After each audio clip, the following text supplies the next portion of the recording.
Les attentats de Paris sont une tragédie absolue, mais c'est aussi une succession de détails qui laissent beaucoup de questions en suspens. Comment un attentat d'une telle ampleur peut-il être organisé dans une capitale européenne? L'expression « management de la terreur » n'a pas encore été prononcée dans ce contexte. Mais Christoph Hörstel, ancien correspondant de presse en Afghanistan de la première chaîne allemande, nous explique ce terme et fait quelques déclarations brûlantes sur les prétendus attentats de Paris. Monsieur Hörstel, le terrorisme est maintenant arrivé jusqu'en Europe. Après ce qui s'est passé en France, on n'arrête pas d'entendre d'autres histoires provenant d'Allemagne, de Belgique et de partout. Je pense aussi que les gens ont peur, ou bien on leur suggère d'avoir peur. Est-ce un hasard? Non, bien sûr, ce n'est pas un hasard. Évidemment, cela a été préparé. Aussi, ce qui nous est rapporté par les médias de masse et qui n'est pas fidèle à la vérité, ça non plus, ce n'est pas un hasard. C'est pourquoi nous avons déjà entendu, il y a 1 an ou il y a 6 mois, que des combattants qui ont combattu en Syrie aux côtés d'Al-Qaïda, du front Al-Nusra et d'autres encore, allaient affluer pour ensuite probablement perpétrer des attentats terroristes selon leur ancienne manière de faire la guerre, des combats de rue, etc. Ça, c'est une chose. L'autre point doit bien sûr être observé sous un tout autre angle.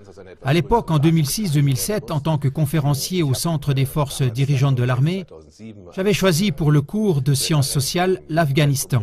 En tant qu'expert du pays, j'avais instruit les forces dirigeantes des troupes de combat allemandes sur la façon de se comporter en Afghanistan et pour ce cours, j'avais alors utilisé l'expression « management de la terreur ». Et c'est exactement ce qui se passe ici. Les gouvernements mentent, tous les gouvernements de l'OTAN. Ils ne mènent pas un combat contre le terrorisme, mais ils pratiquent eux-mêmes le management de la terreur. Les personnes qui sont mises en scène, qui perpètrent les attentats, sont dans 95% des cas très bien connus des services de sécurité. D'où est-ce que les services de sécurité les connaissent? On entend tout le temps dire que les services secrets sont exactement au courant de ces prétendus terroristes. Mais c'est bien normal que les services secrets surveillent les terroristes présumés. Par conséquent, ils savent où ils se trouvent. N'est-ce pas normal? Alors tous ceux qui ont fait la surveillance jusqu'à maintenant devraient être virés, par exemple dans le cas de Paris, parce que visiblement ils n'ont pas eu beaucoup de succès avec leur surveillance. Oui, mais que devons-nous faire? Ce n'est pas parce que quelqu'un est un terroriste présumé qu'on doit aussitôt l'enfermer. Sinon, il y aurait de nouveau de grands cris. Et d'où sortent-ils ces informations? La surveillance de ces cercles est sans faille. Ils ne peuvent même pas éternuer sans que les services secrets ne soient au courant. Donc, si quelque chose se passe, nous savons qu'ils sont impliqués. Et le problème, c'est que nous savons aujourd'hui que l'État islamique, AIES, ISIS, EI, peu importe quelle abréviation on leur donne, on ne pourrait pas les imaginer sans la CIA, qui a commencé à entraîner des parties importantes de ses troupes en Jordanie il y a quelques années. Et ce qui se passe maintenant, c'est qu'ils arrivent ici en Europe parce que les managers le veulent ainsi. Ils ont pour cela des motifs très concrets. Nous nous trouvons devant un crash financier et nous avons d'énormes problèmes de politique intérieure, de politique monétaire, de politique financière, de politique économique et nous ne voudrions pas que la population se défoule sur le gouvernement comme celui-ci le mériterait. Alors on les distrait avec ce genre d'attentat. L'attentat de Paris sur Charlie Hebdo est très clairement un attentat terroriste manipulé. Il y a assez d'indices pour cela. Non seulement les auteurs étaient connus des services secrets, mais justement la carte d'identité laissée dans la voiture, c'est une chose qu'aucun braqueur minable n'aurait faite. En principe, on devrait trouver tout le déroulement étrange. Les témoignages personnels au sujet des auteurs sont étonnamment positifs. Tout cela n'est pas cohérent. Et ensuite, nous avons un écho médiatique indiscutablement cohérent qui semble convenu et finalement, nous avons l'écho politique.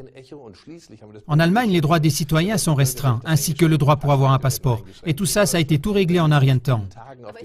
Mais ça, c'est peut-être quand même nécessaire. Je veux dire... C'est nécessaire. Si on veut avoir les terroristes sous contrôle, vous dites qu'il y a une surveillance sans faille. Par conséquent, on aurait déjà pu tout maîtriser au préalable, dans le cas de Paris. En effet, en Allemagne, on voit maintenant toujours plus, par exemple, actuellement dans une situation à Berlin, qu'il y a eu une intervention où on a arrêté 2 Turcs. On a aussi une intervention à Wolfsburg, ce qui veut dire qu'on voit quand même que nos forces de police sont en alerte antiterroriste. Ils sont en alerte et un gouvernement qui pratique le management de la terreur via le ministre de la Défense, le ministre des Affaires étrangères et le ministre de l'Intérieur, ce sont ces trois qui, dans tous les pays de l'OTAN, sont coupables et devraient être mis en prison. Bien sûr, ils vont réfléchir comme « quand allons-nous mettre en œuvre un attentat terroriste ? Nous allons y recourir lorsque nous aurons l'impression que la population devient nerveuse d'une manière ou d'une autre parce que le système politique de son pays ne lui convient pas. Ils le mettront en œuvre lorsqu'ils auront l'impression qu'ils en ont besoin parce qu'ils n'arriveront pas à faire passer certaines restrictions, des droits civiques ou des lois hostiles à la démocratie. » Donc encore plus de surveillance, etc. ou d'autres choses semblables comme par exemple la loi sur les passeports qui a été adoptée.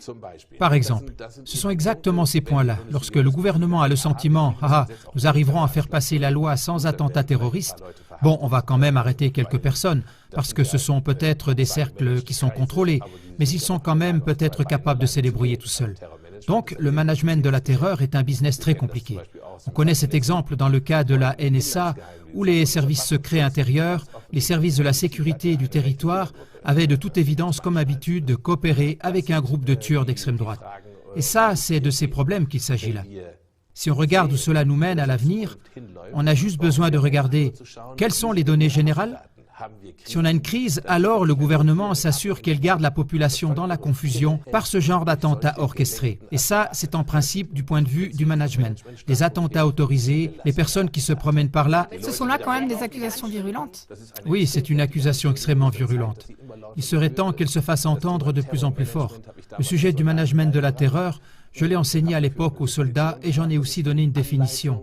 C'est justement l'instruction, l'armement, l'approvisionnement en données, le paiement, le personnel politique et aussi les mesures disciplinaires. Il y a des lancements de drones US au Yémen où les troupes d'Al-Qaïda qui réussissaient ne voulaient pas obéir. Alors justement, certaines de ces personnes qui n'ont pas voulu obéir aux ordres ont dû être éliminées, etc. C'est un business très violent, sanglant, et ça englobe des victimes humaines dans les populations innocentes de ces pays où cela se déroule, comme par exemple maintenant, justement à Paris. Est-ce que cela fonctionne? Apparemment, cela fonctionne. Comme nous le voyons, l'attention de tout le monde est détournée. Le président français Hollande, qui est absolument impopulaire et qui était à 13%, a connu d'un coup une augmentation de sa popularité qui est passée à 29%. On se trouve en plein dans un vol à hauteur de billions par la mafia financière dirigée par la Banque centrale européenne pour acheter à grande échelle des papiers sans valeur de façon à ce que la Suisse fuit l'euro avec effroi et ainsi entraîne tout le navire à chavirer. Et ça, on doit bien sûr absolument le détourner. On ne peut pas laisser les gens venir à l'idée de vouloir tout d'un coup s'attaquer à la mafia financière. Ce serait vraiment déplacé. C'est pour cela qu'on a besoin d'une attaque terroriste. Merci beaucoup, Monsieur Hostel. Est-ce donc juste une diversion ou un terrorisme aux motivations vraiment religieuses? Car effectivement, une étude nous parvient d'Europol pour l'année 2013 qui dit que les musulmans ne seraient responsables que de 2% des attaques terroristes des 5 dernières années.